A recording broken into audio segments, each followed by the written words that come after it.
بسم الله الرحمن الرحيم. هنعمل مع بعض النهارده لحمه راس سهله خالص. هقول على طول بسم الله في الوصفه.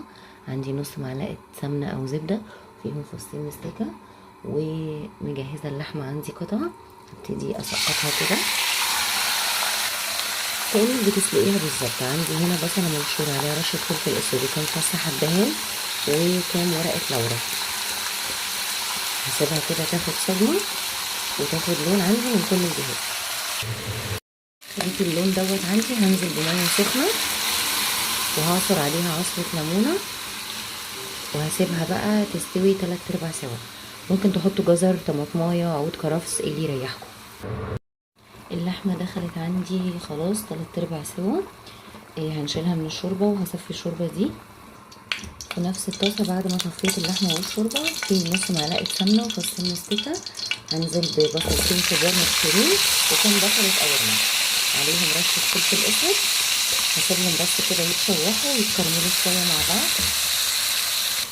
البصل اتشوح معايا ودبل. هنزل بقى باللحمه، ابتدي بقى انكه كل حاجه. هحط شويه جوز الطيب وباباسيني وكزبره ناشفه، هحط بهارات لحمه، وكمان بقى هظبط الملح بتاعي حسب الرغبه.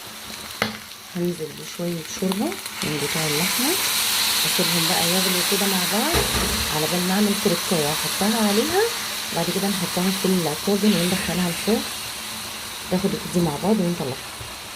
التركايه دي هتودي اللحمه في حته تانيه. عندي هنا نص معلقه زيت وفيها نص معلقه ثوم مفرومه. هسيبها بس كده تتشوح وتاخد لون خفيف.